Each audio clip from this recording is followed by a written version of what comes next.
Welcome to my online class. मैं हूं विवेक यादव, प्रवक्ता अहिल्याबाई होलकर इंटर कॉलेज अकबरपुर कानपुर देहात। बच्चों, प्रीवियस क्लास में अभी हमने डिस्कशन किया था ओम के नियम पर और हमने समझा था कि हम किस प्रकार से अनुगमन वेग के आधार पर ओम के नियम का सत्यापन करते हैं। शायद सभी बच्चों ने घर पर रहकर सही तरीके से डेरिवेशन को तैयार भी कर लिया होगा। आज की इस क्लास में बच्चों हम बात करने वाले विशिष्ट प्रतिरोध पर। विशिष्ट प्रतिरोध को इंग्लिश में कहते हैं स्पेसिफिक रेजिस्टेंस। तो आज हम जानेंगे कि विशिष्ट प्रतिरोध क्या है और ये किन बातों पर निर्भर करता है। बच्चों, विशिष्ट प्रतिरोध की अगर हम बात करें तो विशिष्ट प्रतिरोध को हम प्रतिरोधकता भी कहते हैं। क्या कहते हैं? प्रतिरोधकता। केवल विशिष्ट प्रतिरोध को तैयार करने के लिए एक सेगमेंट आप अपने पास लर्न कर लीजिएगा और पूरा विशिष्ट प्रतिरोध हमारी मुट्ठी में होगा। विशिष्ट प्रतिरोध की अगर हम बात करें तो इसे हम रो से डिनोट करते हैं। किससे करते हैं बच्चों? रो से। और रो बराबर विशिष्ट प्रतिरोध का फार्मूला होता है कैपिटल E अपॉन जे। क्या होता है? रो बराबर capital E upon capital J. याद कर लीजिएगा भाई, शायद सभी ने याद भी कर लिया होगा कि विशिष्ट प्रतिरोध को हम डिनोट करते हैं रो से और रो बराबर फार्मूला होता है कितना? E अपॉन जे। अच्छा, E का नाम क्या है बच्चों? E को हम कहते हैं वैद्युत क्षेत्र की तीव्रता। क्या कहते हैं? वैद्युत क्षेत्र की तीव्रता। शायद सभी बच्चों को याद होगा कि हमने कूलाम चाचा वाले चैप्टर में, फर्स्ट चैप्टर में बात की थी भाई कि वैद्युत क्षेत्र की तीव्रता को हम E से डिनोट करते हैं और जिसे इंग्लिश में कहते हैं इलेक्ट्रिक फील्ड इंटेंसिटी। तो आपने बस तैयार कर लिया कि E का नाम क्या है? वैद्युत क्षेत्र की तीव्रता। जे की अगर हम बात करें तो हमने फर्स्ट लेक्चर पे बात की थी वैद्युत धारा तथा धारा घनत्व पर। हमने आपको बताया था कि धारा घनत्व को, किसको बच्चों? धारा घनत्व को हम जे से डिनोट करते हैं। किससे करते हैं? जे से। और जिसे इंग्लिश में कहते हैं करंट डेंसिटी। क्या कहते हैं बच्चों? Current density. अगर हमें इतने सेगमेंट तैयार हैं तो विशिष्ट प्रतिरोध की डेफिनेशन हमारी मुट्ठी में है। चलिए हम आपको क्लियर करा दे रहे हैं। ध्यान से यहां पर देखिए एक बार। सपोज करिए कि हमारे पास कोई एक चालक तार है। क्या है? चालक तार। मान लेते हैं ये चालक तार का नाम है AB। अगर इस चालक तार में हम I धारा प्रवाहित करें, कौन सी धारा? I धारा। अगर I धारा प्रवाहित करते तो चालक के अंदर किसी बिंदु पर E अपॉन जे का जो रेशियो निकलता है, जो अनुपात निकलता है बच्चों, इसी अनुपात को हम विशिष्ट प्रतिरोध कहते हैं। क्या कहते हैं? विशिष्ट प्रतिरोध। तो हम यहां से अपनी डेफिनेशन को फ्रेम कर सकते हैं, बता सकते हैं किस प्रकार से कि किसी चालक के वैद्युत क्षेत्र की तीव्रता, E का नाम क्या है? वैद्युत क्षेत्र की तीव्रता। तो कैसे हमने बताया कि किसी चालक के वैद्युत क्षेत्र की तीव्रता तथा धारा घनत्व के अनुपात को, इन दोनों का जो अनुपात है, इनके अनुपात को हम चालक का विशिष्ट प्रतिरोध कहते हैं। क्या कहते हैं बच्चों?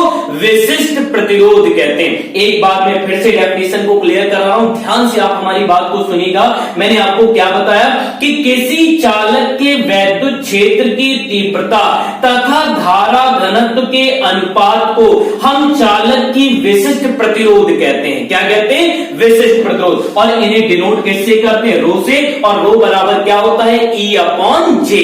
क्या ये डेफिनेशन आपको क्लियर हो गई? हमें लगता है कि आपको ये सभी डेफिनेशन बिल्कुल अच्छी तरीके से क्लियर हो गई होगी। चलिए हम इसके फार्मूले के आगे हम बात करते हैं। बच्चों, आपने अभी प्रीवियस क्लास में ही मैंने आपको बताया था कि E जो है वो वैद्युत क्षेत्र की तीव्रता है।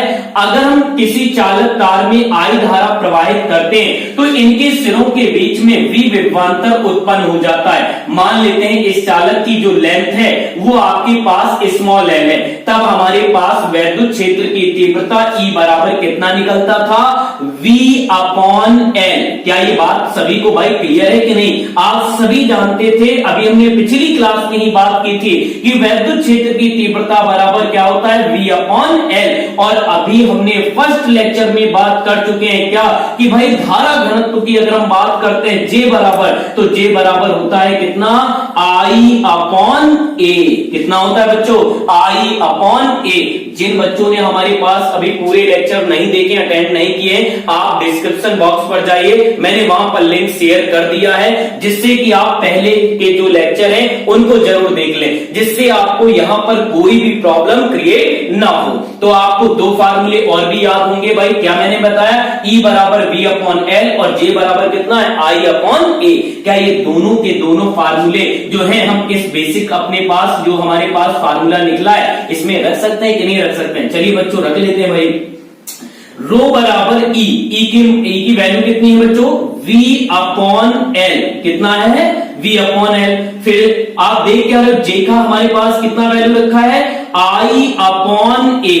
जब हमारे पास कोई फोर सेगमेंट कुछ इस प्रकार से आते हैं तो हम बीच बीच वाले के गुणा कराते हैं और ऊपर नीचे वाली संख्याओं का गुणा कराते हैं। तो आप इनके भाई मल्टीप्लिकेशन भी करवा दीजिएगा।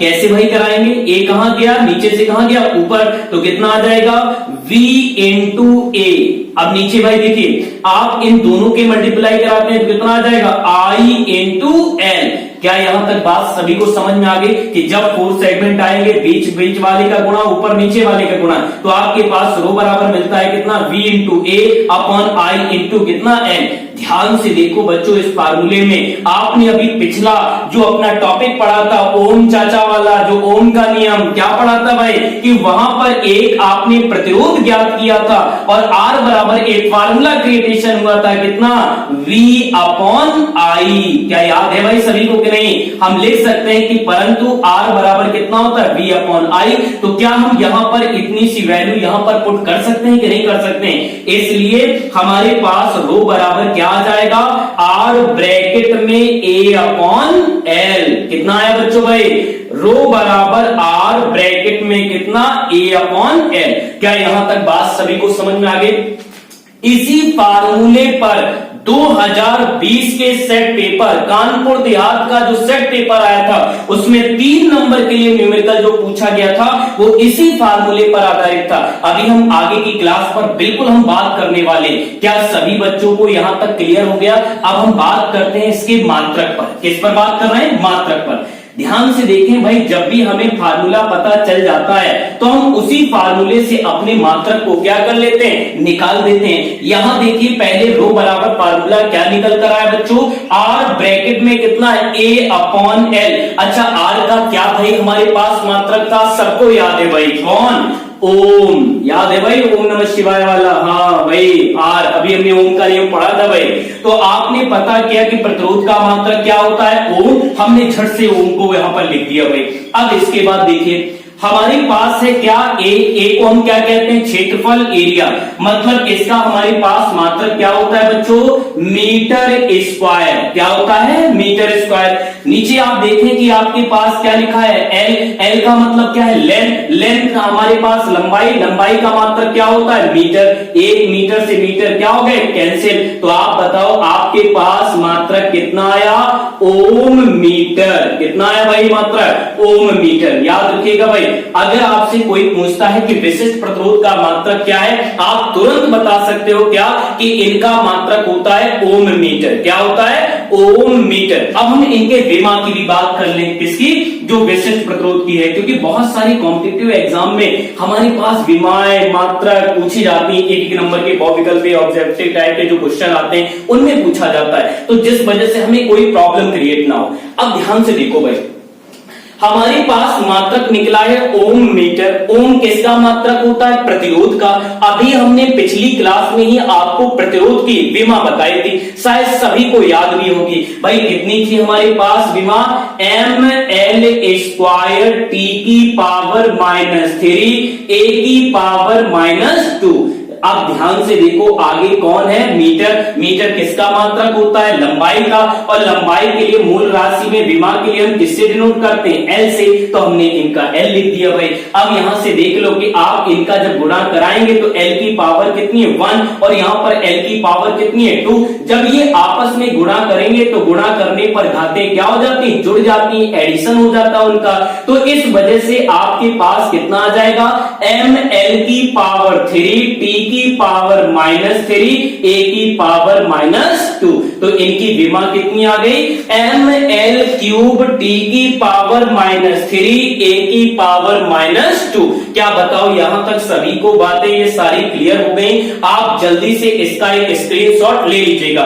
बस इसमें ध्यान ये रखना है कि आपका बस विशिष्ट प्रतिरोध का फार्मूला कितना होता है, रो बराबर E/J।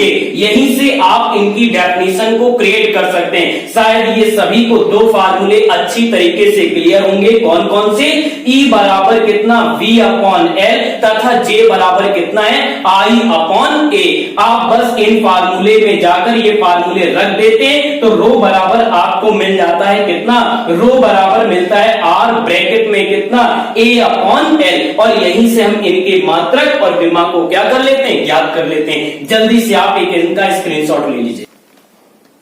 अब हम यहां से बात करते हैं अपने इसी फार्मूले पर। ध्यान से देखिएगा, अभी हम 2-3 कंडीशनों को भी देखेंगे। यहां से रो बराबर अगर हम बात करते हैं तो कितना होगा, R ब्रैकेट में कितना आया था भाई, सबको याद है कि नहीं, कितना भी निकाला था, A/ कितना था L। देख लीजिए भाई ध्यान से, क्या आपने यही फार्मूला निकाला है कि नहीं निकाला है। आपके पास रो बराबर कितना था, A/L। हमने वो यहां पर लिख दिया आराम से। अब देखिए पहली बात कि जब भी हम फार्मूले की बात करते हैं तो बहुत सारी कंडीशंस हम यहां पर यूज करते हैं, क्योंकि आप देखते हैं क्या हो कि विशिष्ट प्रतिरोध की डेफिनेशन बोर्ड एग्जाम में बहुत कम पूछी नहीं जाती। केवल इनके फार्मूले और इनकी कुछ कंडीशन पर आधारित क्वेश्चन पूछे जाते हैं। तो जिस कारण से हमें फार्मूलों पर बहुत अच्छी तरीके से समझना होगा, जिससे कि हमें हर कंडीशन इनकी याद रहे और जिससे कि हम एग्जाम में कोई भी न्यूमेरिक हमारे पास आ जाए तो हम आराम से उसे कर लें। अब यहां से देखिए, यहां से मैं एक कंडीशन यहां अप्लाई कर रहा हूं कि यदि हमारे पास चालक की लंबाई, किसकी भाई, चालक की लंबाई 1 मीटर कितनी हो, 1 मीटर। एक क्यों ले रहे हैं, क्योंकि जब भी हम कंडीशन को बनाना चाहते हैं तो हम एकांक की कंडीशन ले लेते हैं कि जिससे हम डेफिनेशन बना सकें। और एकांक के लिए हम सबसे ज्यादा यूज क्या कर लेते हैं, एक का यूज कर लेते हैं, क्योंकि एक ऐसा हमारे पास हम डिजिट्स है जिसका गुणा करवाते हैं, भाग कराते हैं, संख्याओं में कोई भी परिवर्तन नहीं आता है। अब हमने ये लंबाई कितनी मान ली, 1 मीटर। अगर हम क्षेत्रफल की बात कर लें तो हमारे पास चालक का जो अनुप्रस्थ काट का क्षेत्रफल है, जो चालक का अनुप्रस्थ काट का क्षेत्रफल,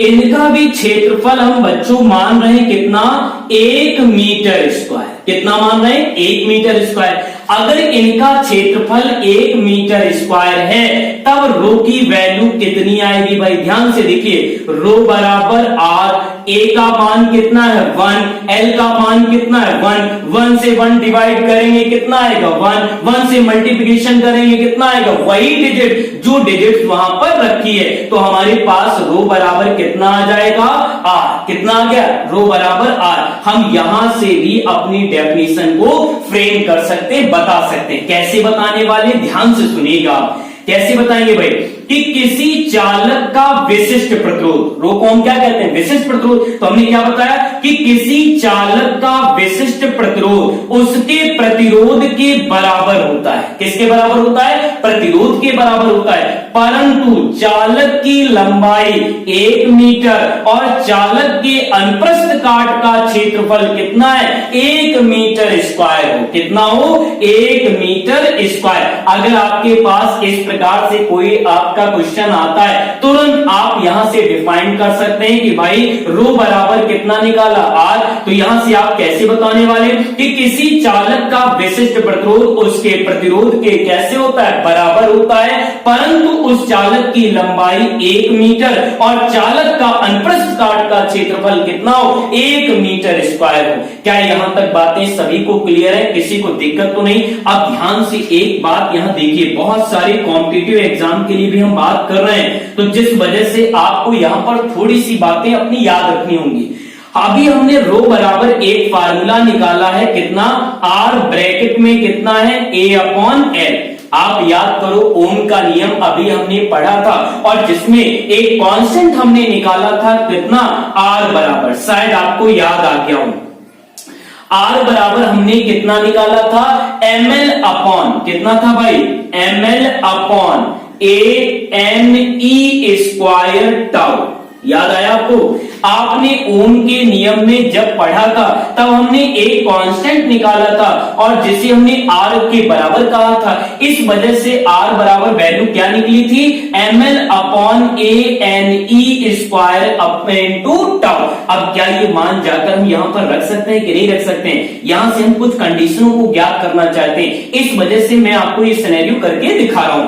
ध्यान से देख लीजिएगा, यहां पर हमने कितना रखा है, ml अपॉन कितना, ANE स्क्वायर टाउ, ब्रैकेट में कितना है, A अपॉन L। ध्यान से देखो, L से L कैंसिल, A से A कैंसिल, आपके पास सेगमेंट केवल कितना बचा, रो बराबर हमारे पास बचता है कितना, M upon NE square tau. अब यहां से हमारे पास कुछ कंडीशनें बन रही, ध्यान से देखिए कि रो का मान विशिष्ट प्रतिरोध किन बातों पर निर्भर कर रहा है। यहां से अगर हम देखें ध्यान से तो M क्या है, द्रव्यमान, N क्या है, इलेक्ट्रॉनों की संख्या जो चालक है, और E क्या है, आपके पास मुक्त इलेक्ट्रॉन जो आवेश है, उनका आवेश है। तो हम यहां से पहली एक बात ये कह सकते हैं क्या, कि हमारे पास जो मुक्त इलेक्ट्रॉन है, द्रव्यमान है, इनकी अगर हम बात करते हैं तो इससे ये बात निकल कर आती है कि विशिष्ट प्रतिरोध जो है वो चालक के पदार्थ पर निर्भर करता है। किस पर निर्भर करता है, चालक के पदार्थ पर। तो यहां से कंडीशन क्या बनी हमारे पास, कि विशिष्ट प्रतिरोध का मान चालक के पदार्थ पर निर्भर करता है। किस पर निर्भर करता है, पदार्थ पर निर्भर करता है।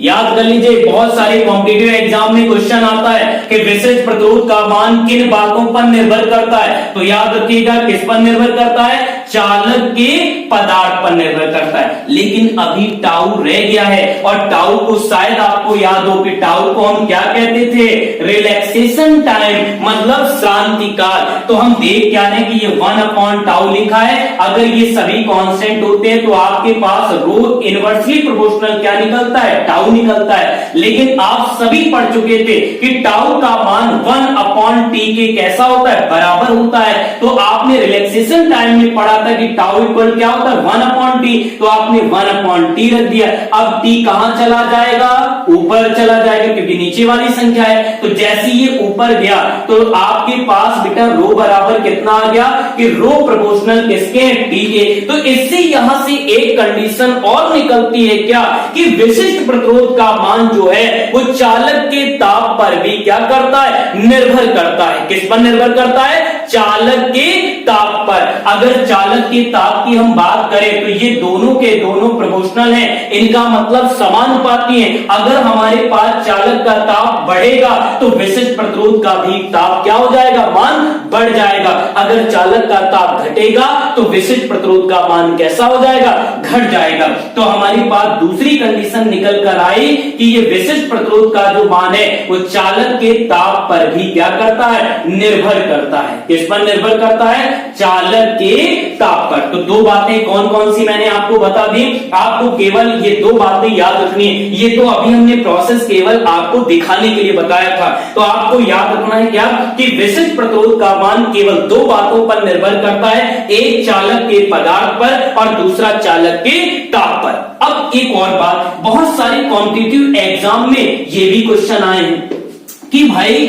आप हमें ये बताइए कि विशिष्ट प्रतिरोध का मान किन पदार्थ या किस पदार्थ के लिए सबसे अधिक होता है और किस पदार्थ के लिए सबसे कम होता है। तो आज हम इनको भी जान लेते हैं। आप याद रखिएगा कि विशिष्ट प्रतिरोध का जो सबसे अधिक मान होता है वो स्फटिक पदार्थ होता है बेटा। कौन सा, स्फटिक। क्या होता है, स्फटिक, और जिसे हम क्वार्टज भी कहते हैं। क्या कहते हैं, क्वार्टज। क्या कहते हैं भाई, क्वार्टर। तो आप याद रखिएगा कि अगर आपके पास क्वेश्चन आता है, इनका सबसे अधिक होता है। क्या होता है, सबसे अधिक। मतलब हम कह सकते हैं कि स्फटिक या क्वार्टज जो पदार्थ हैं, इनका सबसे अधिक विशिष्ट प्रतिरोध का मान होता है। पदार्थों की में हम अगर बात करें, क्रिस्टल में बात कर रहे हैं। अगर हम बात करते हैं चांदी की, किसकी बात करते हैं, चांदी की, तो चांदी का सबसे कम होता है। क्या होता है, चांदी का विशिष्ट प्रतिरोध का मान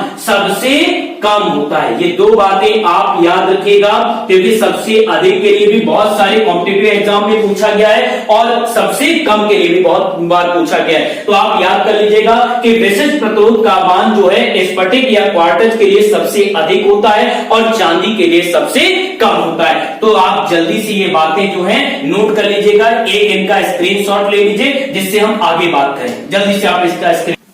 अब हम आगे बात करते हैं क्या कि हमारे पास जो वैद्युत प्रतिरोध है उसकी लंबाई पर निर्भरता क्या है और क्षेत्रफल पर किस प्रकार से यह निर्भर करता है।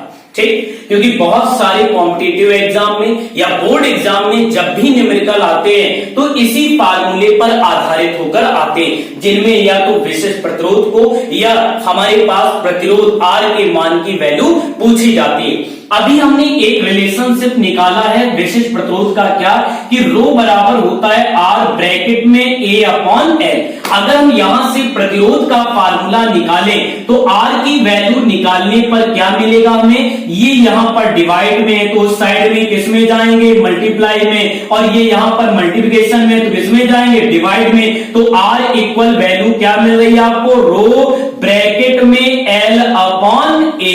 कितना मिला बच्चों, R बराबर रो ब्रैकेट में L/ कितना A। क्या यहां तक इतनी सी बात आपको क्लियर तरीके से समझ में आ गई कि नहीं आ पाई? चलिए फिर से एक बार देख लेते हैं। ये यहां पर भाग में थे, इधर हमने भेजा गुणा में गए, ये गुणा में थे कहां गए, भाग में। तो R इक्वल टू फार्मूला क्या मिला, रो ब्रैकेट में L/ कितना A। अब यहां से देखिए ध्यान से कि अगर हम बात कर रहे हैं लंबाई पर, तो आधे से ज्यादा बच्चे ये कहते हैं सर आपके पास R जो है वो प्रोपोर्शनल है L के। मतलब इसका मतलब क्या हुआ कि अगर हम लंबाई बढ़ाएंगे प्रतिरोध बढ़ेगा। लेकिन ये बात तो सही है कि लंबाई अगर हम बढ़ाएंगे प्रतिरोध बढ़ेगा, सही बात है, लेकिन कितनी लंबाई बढ़ाएंगे तब प्रतिरोध का मान कितना बढ़ेगा, ये यहां से क्वांटिटी अभी क्लियर नहीं हो पा रही। क्यों नहीं क्लियर हो पा रही, ध्यान से समझिएगा हमारी बात को। कि मान लेते हैं कि ये हमारे पास कोई चालक तार है, क्या है, चालक तार। अगर हम इसकी चालक तार की लंबाई को बढ़ाएं तो लंबाई बढ़ने पर इसकी जो त्रिज्या होगी, रेडियस होगी, वो भी कहीं ना कहीं क्या हो जाएगी, घट जाएगी। अगर रेडियस का मान घटेगा तो इसका क्षेत्रफल भी कहीं ना कहीं क्या हो जाएगा, घट जाएगा। क्योंकि आपको पता है कि वृत्त का जो हम बात करते हैं उसका क्षेत्रफल A बराबर कितना, πr²। अगर रेडियस घटती है तो क्षेत्रफल के मान में भी कहीं ना कहीं क्या आता है, परिवर्तन आता है। अगर क्षेत्रफल परिवर्तन होता है तो ये सेगमेंट हमारे पास बिल्कुल फेल हो जाएगा। क्या हो जाएगा, फेल हो जाएगा। तो यहां से ये कंडीशन कहना इट इज रॉन्ग होगी। कैसे होगी, रॉन्ग। हम ये बता नहीं सकते क्योंकि हमारे पास न्यूमेरिकल पोर्शन के लिए ये जो सेगमेंट है ये पूरी तरीके से गलत सिद्ध हो जाएगा। तो हम यहां से ऐसा क्या काम करें, ऐसी कौन सी चीज हम इसको बनाएं जिससे कि लंबाई हमारे पास रेशियो सही तरीके से आ जाए। आपने हाई स्कूल स्टैंडर्ड में पढ़ा होगा मेंस्ट्रुएशन, और उसमें हम बात करते थे बेटा आपके पास गोले की, कि एक लोहे का बड़ा गोला है और जिससे हम 10 छोटी छोटी गोलियां बना रहे हैं, तो बताओ इसकी त्रिज्या कितनी होगी। तो ऐसे सवालों के लिए हम उसमें आयतन का सूत्र लगाते थे। क्यों, क्योंकि एक बड़े गोले का जो आयतनों के कैसे होंगे, बराबर होगा, क्योंकि आयतन कभी भी आपका बदल नहीं सकता है। अगर हम इस चालक तार की बात करें, अगर हम इस चालक तार को टेम्परेचर ताप बढ़ाएं, स्थिर करें, और इसमें अगर हम इसकी लंबाई को बढ़ा रहे हैं तो हमारे पास इसकी रेडियस तो घटेगी लेकिन इसके आयतन में कोई भी परिवर्तन नहीं आएगा। तो हम अगर इसके आयतन को बराबर कर दें तो हमारे पास यहां से एक सेगमेंट हमें प्राप्त हो सकता है। आप सभी को पता होगा कि आयतन बराबर भाई सूत्र क्या होता है, क्या सभी बच्चों को पता है? वॉल्यूम आयतन बराबर क्या होता है, क्षेत्रफल गुणा लंबाई।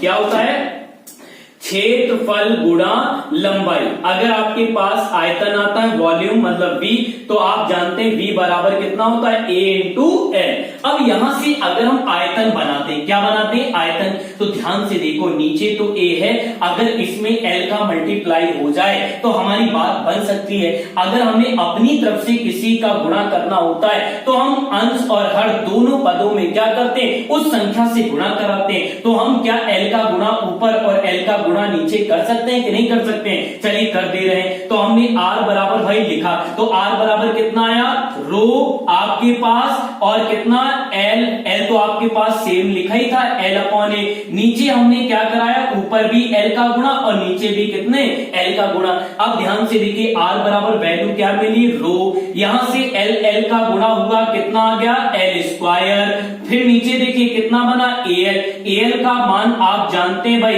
al क्या है, आपके पास क्षेत्रफल गुणा लंबाई, और ये किसके बराबर है, वॉल्यूम के बराबर। तो r बराबर क्या वैल्यू निकल कर आती है हमारे पास, l स्क्वायर अपॉन कितना, v, कितना निकल कर आया, v।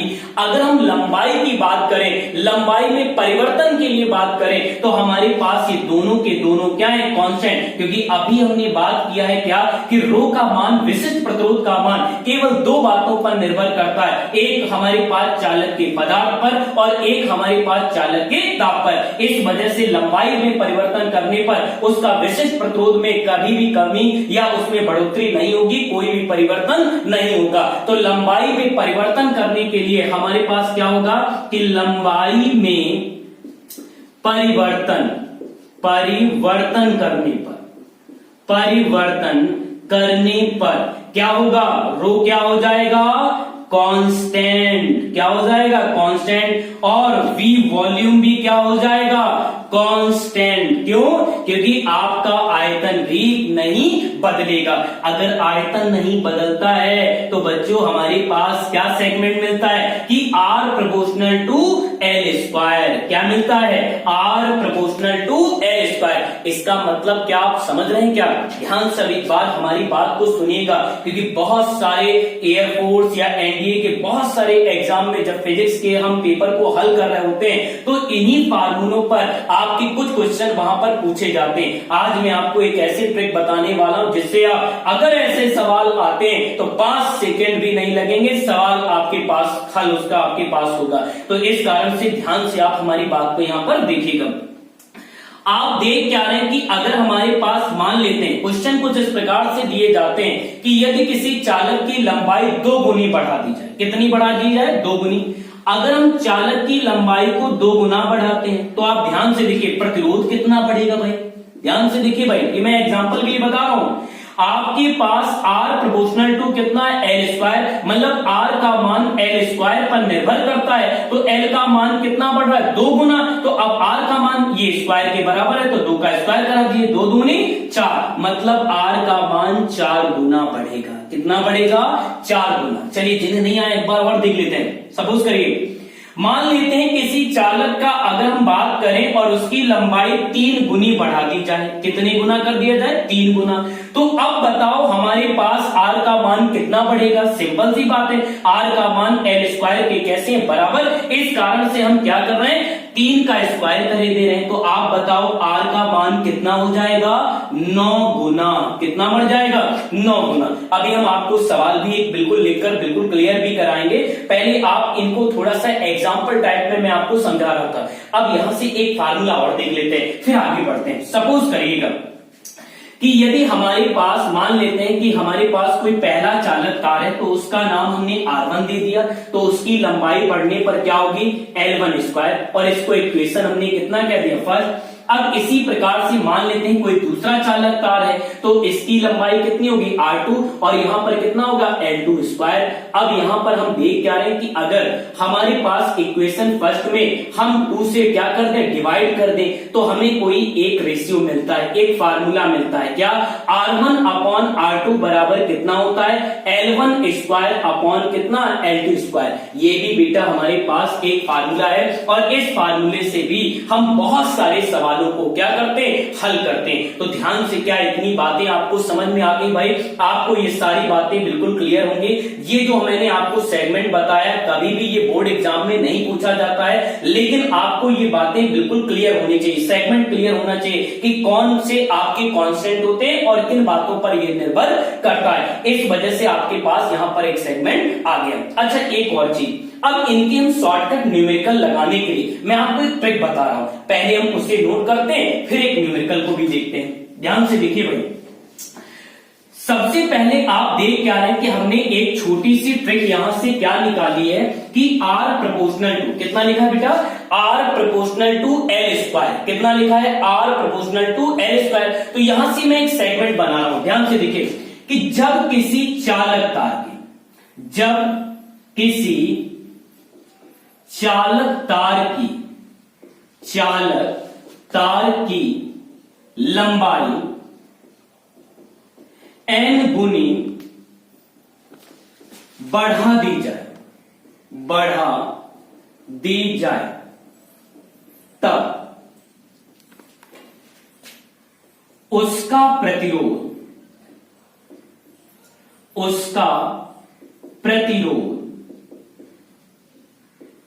n स्क्वायर गुना बढ़ जाता है या नया प्रतिरोध इस प्रकार से। ये कंडीशन है, आप इसे कहीं नोट कर लेना ध्यान से। तो यहां से R2 बराबर हमारे पास एक फार्मूला इस प्रकार से हम दे सकते हैं, क्या कि R2 बराबर n स्क्वायर R1, क्या नाम दिया मैंने, R2 बराबर n स्क्वायर R1। मतलब अगर हम किसी चालक की लंबाई n गुनी बढ़ाते हैं तो हमारे पास जो नया प्रतिरोध होगा वह n स्क्वायर गुना बढ़ जाएगा। कितने गुना बढ़ जाएगा, n स्क्वायर गुना बढ़ जाएगा। तो R2 बराबर क्या मैंने रिजल्टेंट दिया, R2 बराबर n स्क्वायर R1, कितना दिया हमने, R2 बराबर n स्क्वायर R1। अब ध्यान से देखिए भाई, एक 2019 में बोर्ड एग्जाम में क्वेश्चन पूछा गया है, यूपी बोर्ड एग्जाम में। चलिए इंटरमीडिएट का ही क्वेश्चन है, ले लेते हैं एक बार। क्वेश्चन कुछ इस प्रकार से पूछा गया है, ध्यान से देखिए भाई, यदि किसी धातु के चालक तार की लंबाई दो गुनी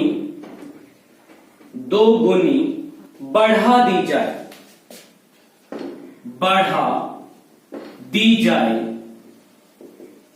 तो उसका प्रतिरोध कितना बढ़ेगा।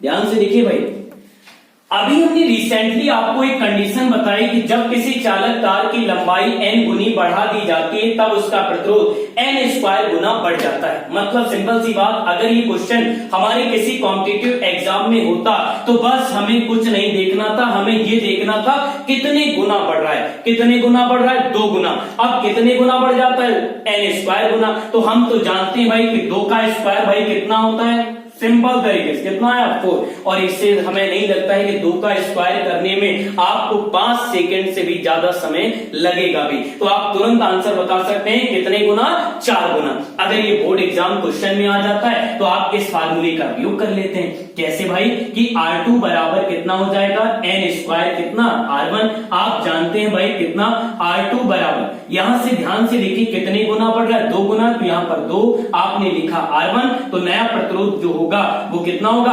4R1। आप अतः करके नीचे से लिख सकते हैं कि अतः हमारे पास किसी धातु की चालक तार की लंबाई अगर 2 गुनी बढ़ा दी जाती है तो उसका प्रतिरोध कितना बढ़ जाता है, 4 गुना बढ़ जाता है। कितना बढ़ जाता है, 4 गुना। तो क्या ये बात आपको क्लियर हो गई, किसी को दिक्कत तो नहीं। एक सवाल इसमें इस प्रकार से भी पूछा जाता है कि यदि आपके पास किसी चालक तार का प्रतिरोध दे दिया जाए फिर उसकी लंबाई को बढ़ाया जाए तब नए प्रतिरोध में क्या परिवर्तन होगा। हम उस सेगमेंट को भी देख लेते हैं। जल्दी से आप इसका एक स्क्रीनशॉट ले लीजिएगा। इसे रफ कर दिया जाए भाई, इसे रफ कर दिया जाए। चलिए भाई अब एक और क्वेश्चन देख लेते हैं सेम इसी प्रकार से, फिर हम 2020 के बोर्ड एग्जाम के क्वेश्चन की भी बात कर लेते हैं। एक क्वेश्चन कुछ इस प्रकार से दिया गया है कि यदि किसी चालक तार का प्रतिरोध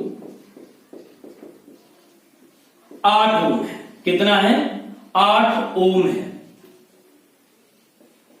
और इसे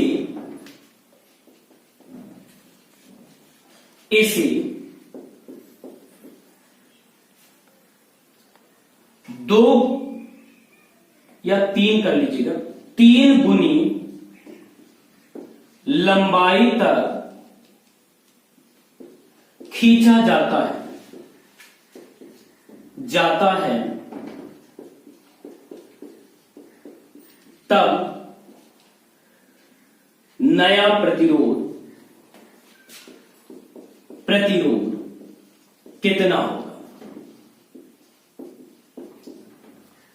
हमने आपको पहली बात ये बिल्कुल क्लियर करा दी कि जब भी आपके पास तार की लंबाई को गुने में आ जाए आप समझ जाना कि ये n का मान है। किसका मान है? n का। तो हमें पहले से पता है कि कितनी गुनी चल रही? 3 गुनी, तो मतलब n का मान। यहां से मैं सॉल्व कर रहा हूं भाई, n का मान कितना आ गया? 3 गुना। अब यहां से देखो कि जब पहली बार चालक की बात हो रही थी तो चालक का प्रतिरोध कितना था? 8, मतलब पहला मान। इस कारण से R1 का मान कितना है? 8 ओम है भाई।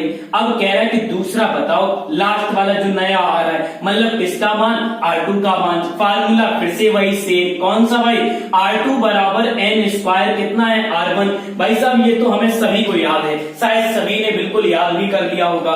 R2 बराबर कितना आ जाएगा? n की वैल्यू कितनी है? 3, तो यहां पर 3 का स्क्वायर। R1 का मान कितना है? 8। भाई जल्दी से n का मतलब 3 का स्क्वायर कर लीजिएगा, कितना होता है भाई? 3 का 9, और 9 गुणा कितना होगा? 8। 9 का गुणा 8 में भाई करा दीजिए, तो 8 9 72। आपके पास 72 ओम जो है वही आपके पास क्या है? आंसर आ गया। क्या बताओ, बहुत ज्यादा बड़ा सवाल है। क्या इतनी सी बात भाई क्लियर हो गई? किसी को दिक्कत तो नहीं? तो आज की क्लास यहीं तक रखते हैं।